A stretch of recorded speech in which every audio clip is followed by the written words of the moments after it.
I turned 55 on a Saturday. It was supposed to be a big deal. Lena kept dropping hints about a surprise. My parents mentioned they were so excited for the weekend, and even my assistant at the lab made a crack about keeping Friday light so I wouldn't be too hungover for Saturday. I'm not a party guy, but it felt good to be remembered. My name is Grant Walker. I'm a geologist. Been working in the energy sector for over 30 years. I live alone in a modest two-story just outside of Columbus, Ohio.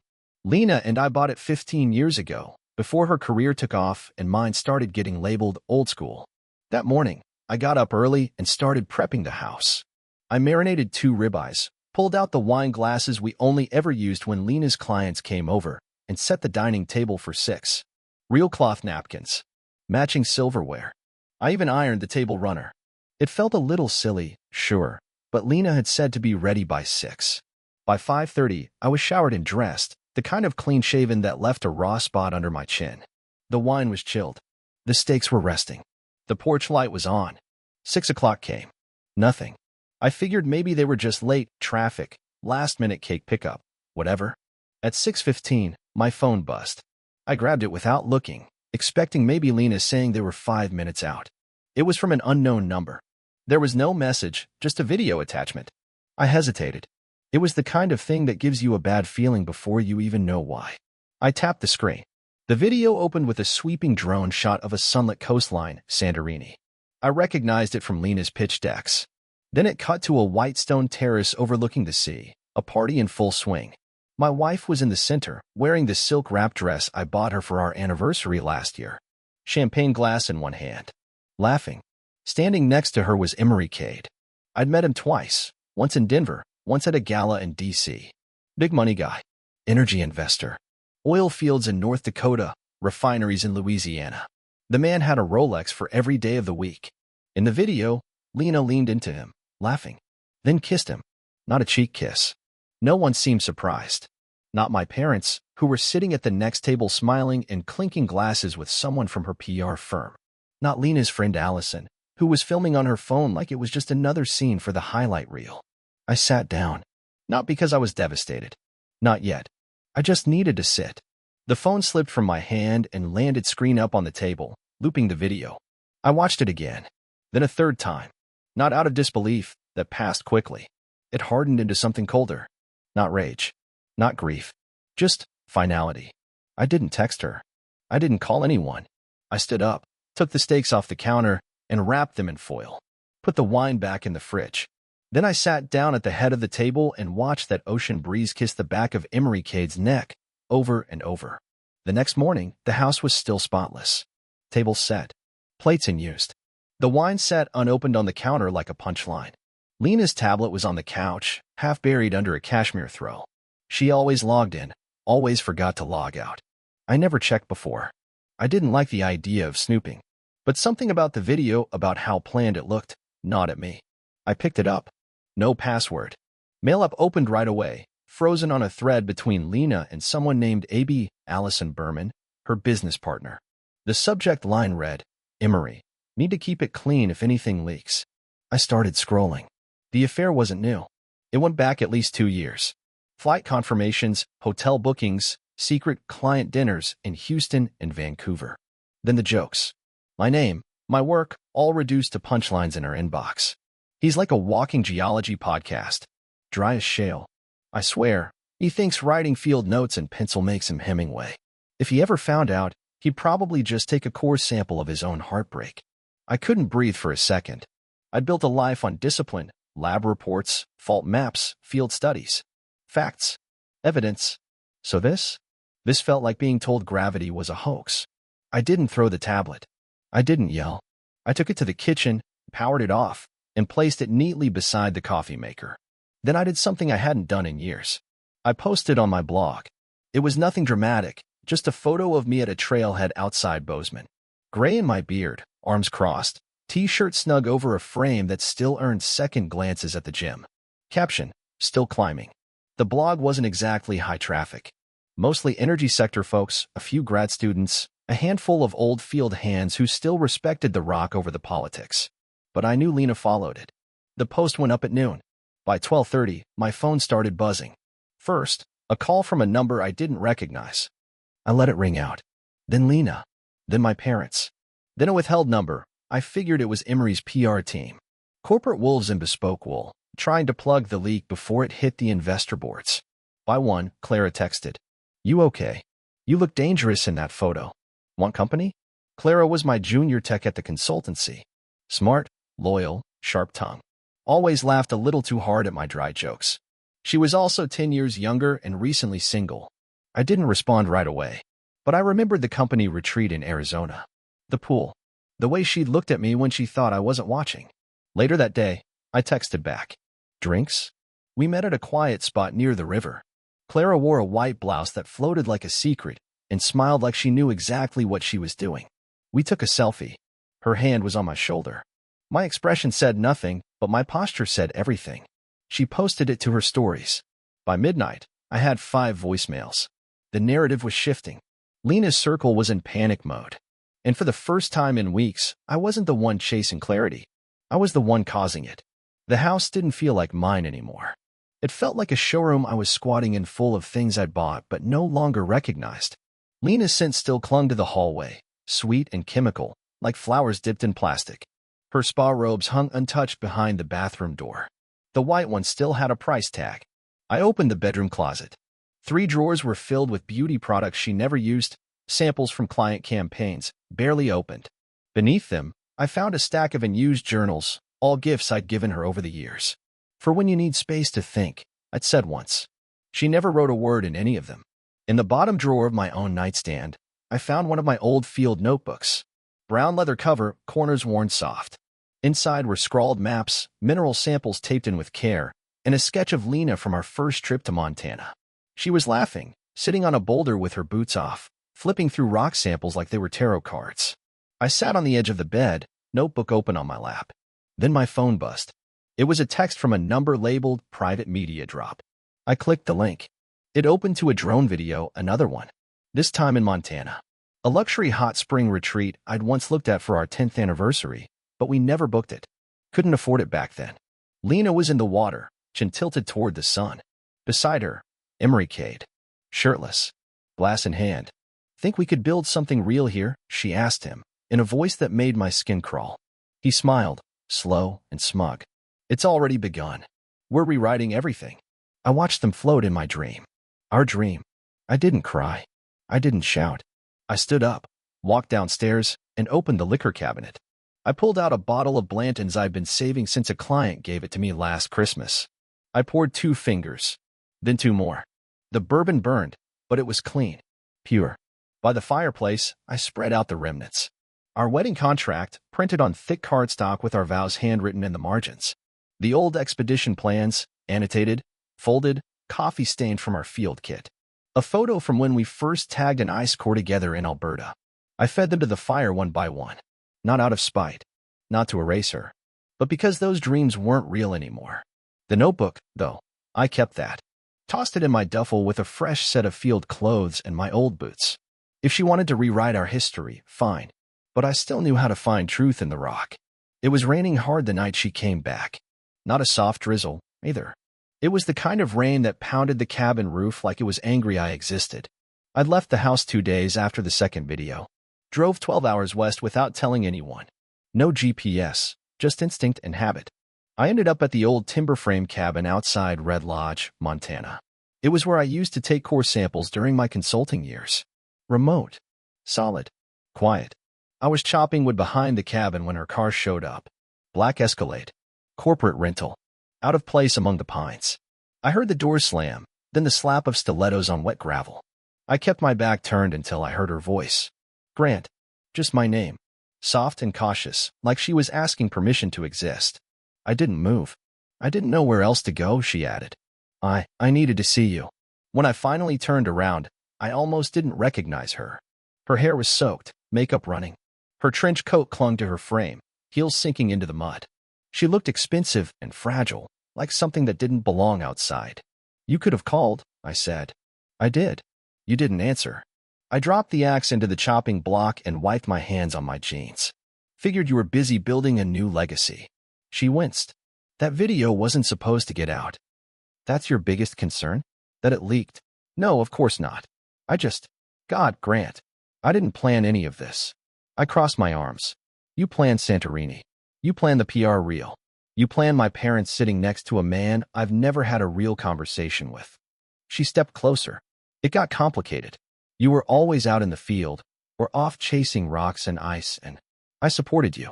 Every step. When you wanted to leave agency work and go solo, I pulled from my retirement. When you needed a bridge to your first pitch meeting, I faked a geology contract so you'd have an excuse to fly to Houston. Her face twisted. I didn't ask for that. No, I said quietly. You just let me. There was a pause, filled only by the sound of rain thudding on the porch roof. I still love you, Grant, she said, her voice trembling. I stared at her for a long time. Then I opened the door to the cabin and walked inside. Left it open behind me. She followed. The inside was Spartan. Cast iron stove, folded flannel blankets, a half-finished field map on the table. She looked around like she'd stepped into a foreign country. You still living like a hermit? She asked, trying to smile. I nodded toward the spare room. Your stuff's boxed in there. You can take it or leave it. But by morning, you'll be gone. She blinked. You're serious? Very. She let out a bitter laugh. You're really gonna stay here, in the woods, like some small-town myth, while I go back to real life? I didn't blink. Better to be a myth than a lie. She stared at me, lips pressed tight, then turned on her heel and slammed the bedroom door behind her. I didn't follow, because I wasn't that man anymore. Lena was gone by dawn. She didn't say goodbye, just left a note on the kitchen counter in that precise, looping handwriting she used for client cards. This didn't have to end like this. Think about what you're throwing away. I folded the note without reading the rest and tossed it in the wood stove. Then I called Diana Kessler. Diana was the kind of lawyer who didn't blink. Widow. Sharp. Former oil litigator turned independent after her husband died in a refinery explosion. She had a reputation for being both lethal and calm, like an avalanche in slow motion. I met her once during a fracking regulation hearing in North Dakota. We'd kept in touch. You ready to burn it down? She asked after I gave her the short version. No, I said. Just want what's mine. No less. No more. Even better, she said. Clean fire. Paper and precision. By the end of the week, Diana had filed the paperwork and frozen all joint accounts. I changed every password, sold Lena's jewelry to a discreet buyer in Jackson Hole, and reclaimed the house deed through a clause I'd slipped into the purchase agreement years ago. Back when I thought I was being romantic, protecting her from liability. Turns out I was just preparing for war. Then the first press leak hit. It was subtle, a blind item on an industry gossip site about a prominent PR exec who had endured years of emotional neglect from a reclusive partner. The language was soft but strategic, victim-coded, gendered, vague enough to dodge lawsuits but clear enough for insiders to fill in the blanks. Clara called me that night. Her voice was tight. You need to see this, she said, forwarding the link. I've seen worse, I replied, but she wasn't done. There's another one coming. This one has quotes. My stomach didn't drop. My pulse didn't quicken. I just sat there, silent, letting it sink in. Lena wasn't trying to win quietly. She was rewriting history in real time, framing me as a distant, bitter man who didn't support her ambitions, who made her life harder with my retreats into wilderness and obsession with rocks. Diana called the next morning. She's going character first, she said, voice clipped. Wants sympathy before she loses the assets. I don't care about the court of public opinion, I replied. You should. In your world, perception is leverage. I let out a slow breath. Then let's change the perception. We got to work. Diana pulled emails, videos, calendar receipts. Clara handed over a message Lena had once sent to the company Slack, joking about keeping the geologist happy with bourbon and silence. There were voicemails, too, one where Lena screamed at me to stop playing wilderness monk and get with the times. Every piece was clean, dated, quiet power. But we didn't release anything. Not yet. Lena had declared PR war. But I wasn't here to win headlines. I was here to outlast her. The call came on a Thursday afternoon. I was deep in a topo map of Glacier Basin, drawing up a research proposal Diana had nothing to do with. A new beginning, silent, unbranded, mine. Unknown number. I almost let it go to voicemail. Then I answered. Grant Walker?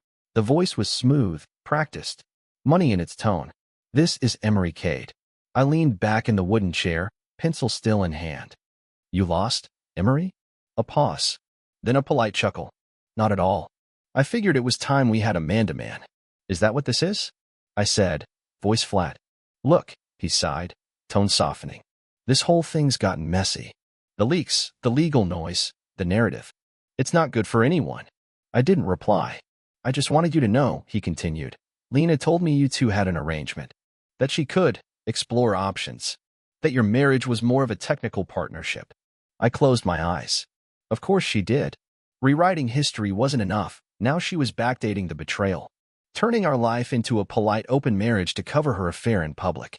So her hands stayed clean and mine looked bitter. I assume you believe her, I said. There was a pause.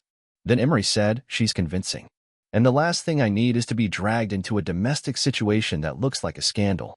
I finally spoke. You know what shale is, Emery? What? Layered sediment. Pressured, tight. Cracks under heat. But it remembers. Every piece tells you exactly how long it's been buried. He was quiet for a beat. I don't know what you think you're digging up, Grant, but if this goes public. I cut him off. It's not going public. Not unless it needs to. I don't fight like you do. Another pause. This time longer. Well, he said carefully, I guess we'll all have to hope it doesn't come to that. I hung up without another word. Then I opened a folder labeled Diana Verified. Inside were PDFs. Photos of Lena and Emery partying in Aspen 3 days before the abuse claims dropped. Champagne. Hand on thigh. Statement heels and a smile that didn't match the victim narrative she was crafting. I didn't send it out. Just made another copy. One step at a time. Let her keep twisting the knife. I was learning the strength of stillness. And she didn't know how to fight a man who refused to bleed on command. The courthouse in Helena was old, brick, and silent in that way only places filled with lies could be. I arrived early, wearing a plain gray suit and scuffed boots. No entourage. No PR rep. Just Diana, a single leather folder, and the quiet certainty of someone who had nothing left to prove. Lena showed up 20 minutes late. She wore a white blazer dress and heels that echoed down the hall like punctuation. Hair sleek. Makeup immaculate. She didn't look at me. Just brushed past, flanked by 2 junior attorneys and a woman I assumed was her media strategist. Image was everything, after all. The courtroom was small. No jury, just a judge and bifocals, a clerk in her 50s, and a bailiff who looked like he hated being indoors. Lena's side spoke first. They painted her as a professional powerhouse trapped in a dead marriage. They used words like isolated, emotionally unsupported, unseen. They brought up my retreats to the mountains, my tendency to disconnect from modern life, my erratic isolation habits. She teared up, just a little, at the right time. Said she tried to save the marriage, that I chose solitude over partnership. I didn't react. Diana didn't either. She just waited. Then it was our turn. Diana stood up, calm and deliberate. She didn't posture. No raised voice. Just handed the judge a thin packet labeled Exhibit A, marital timeline and correspondence. Inside were dated screenshots. Lena's flirty emails to Emery, weeks before our last anniversary. Video clips from Santorini. Lena in a blue dress, kissing Emery while toasting to freedom. Voicemails. One where she screamed at me for not agreeing to be photographed at an industry gala, calling me bad for optics. Then Diana played the final audio. Lena, recorded 3 months earlier, threatening me during a phone call. You think you can leave me with nothing? I made your name digestible to the public. Without me, you're just another old man in flannel holding rocks. You want to fight, Grant? You're gonna get it. The judge didn't even flinch. He just asked for a copy of the file. Lena sat stiff in her seat, eyes darting toward her attorney, who was now visibly sweating. Diana finished with a simple line. My client is not seeking revenge. He's requesting fairness and the right to walk away unbranded. When it was over, the judge ruled in less than 10 minutes. No alimony. No asset split. The house, the accounts, the intellectual property on our shared research all remain mine. He looked at Lena and added, You have every right to move on, Ms. Walker, but not at the expense of another person's identity. Lena stood, face red beneath her foundation, and stormed out without a word. I followed at my own pace. When I stepped outside, she was waiting near the curb, pacing, phone in hand. She looked up. I gave you my prime years, she hissed. And this is what I get? I adjusted my collar and looked her dead in the eye. I'd rather live in truth than sleep in silk lies. She stared like she didn't understand the sentence, then turned and got into the car without another word. I didn't watch her drive away. Just walked to the end of the block, where Diana was already waiting, coffee in hand. "You good?" she asked. "Getting there," I said, because the fire didn't burn me. It lit the way out. Back in Ohio, the house felt different. Lighter, like it had exhaled. I spent the first morning walking through every room with a cardboard box and a black Sharpie. Labeled everything: her coats, PR trophies, spa crap, miscellaneous lies. I didn't linger. I didn't read old notes or smell old shirts. No dramatic montage. Just work. I boxed her life with the same discipline I used to log course samples. Quickly, precisely, without flinching. By noon, I had 13 boxes stacked in the garage. A charity truck came the next day. No questions asked. The wedding album? I put that in the fireplace. The photos from field expeditions? I flipped through those slowly. If she was in them, I cut her out. She had already done it metaphorically. I just made it literal. On my desk sat a folder labeled Lena, archives, emails, contracts, old pitches we co-wrote. I dragged every file into the trash and held down delete. Watched the progress bar crawl to 100%. Then emptied it again. It wasn't grief. It was liberation. I hadn't realized how loud she'd become in my head until she was gone from it. Later that week, I hiked a trail outside of Boulder, an old one we'd mapped together back when we still shared a tent and a future. I climbed to the ridge, heart steady, boots worn to the sole, and reached the edge just as the sun split the clouds. I pulled out an old expedition map, the one with our notes in the margins, the one she never looked at again after we came home. I tore it down the fold, lit a match, let it burn in the wind. Ash scattered across the valley below, a soft trail of ghosts. It felt good to stand at the edge and not feel like I was waiting for someone to catch up. Later that night, I posted one final photo on my professional blog, a cliff line at sunrise. No hashtags, no location tag, just the caption, "Still standing." Within an hour, I had 32 comments. Old students, field partners, a retired professor I hadn't spoken to in years. "Good to see you back, Walker. Let me know when you're ready for another climb." The rock remembers. I leaned back in my chair, boots still dusty from the trail. No music, no phone buzzing, just the quiet hum of a house finally rid of its illusions. I wasn't looking for peace anymore. I had made it. With a lighter pack, a steadier gait, and nothing left to carry that didn't serve me. Therapy wasn't something I'd planned. Clara set it up. She emailed me a list of names a week after the court ruling, no note attached. Just the subject line, "Pick one." I stared at it for 2 days before making the call. Dr. Ree's office was in a converted townhouse, brick outside, books and plants inside. She wore jeans and boots, not a white coat. She didn't take notes the first session, just listened. I talked more than I expected to. Not about Lena. Not directly. I talked about how I hadn't had a proper vacation in a decade. How I kept a drawer full of retirement brochures I never mailed in. How I spent 20 years dragging people up mountains who never once asked me why I loved them. Dr. Ree nodded like she already knew. "Maybe it's time," she said, "to stop explaining what you love and just start doing it." Each week, it got a little easier. Not lighter, just clearer. We didn't talk about forgiveness. We talked about patterns, about dignity, about how silence, when chosen, is strength, but when accepted by default, it's surrender. Turns out, I'd surrendered a long time ago, not just to Lena, to the idea that being useful was the same thing as being loved. One Saturday, I came back from a ridge hike to find Clara sitting on my porch steps. She held 2 coffees and a bag of almond croissants. Her hair was up, no makeup. We didn't hug. She just handed me a cup and followed me inside. We didn't talk about the legal stuff, or Lena, or the photo she'd posted weeks back that stirred everything up. We just sat, drank coffee, let the silence settle like dust in a sunbeam. At one point, she asked, "What now?" I didn't have a grand answer. No dramatic plan. No bold declaration. "I think I just want to live slower," I said. She smiled. Good. That was it. I didn't move in with Clara. She didn't try to save me. We weren't a rebound or a rescue. Just 2 people with shared scars and no need to pick at them. That spring, I took a solo trip through Utah, mapped 2 unlogged formations near Capitol Reef, ate canned beans by a camp stove, wrote in pencil again. I didn't post about it. Didn't need to. Somewhere out there, buried beneath the layers of someone else's narrative, I'd found myself again. Not louder, not flashier, just more solid. Not a comeback. just a return. And this time, the rock beneath me wasn't shared. It was mine.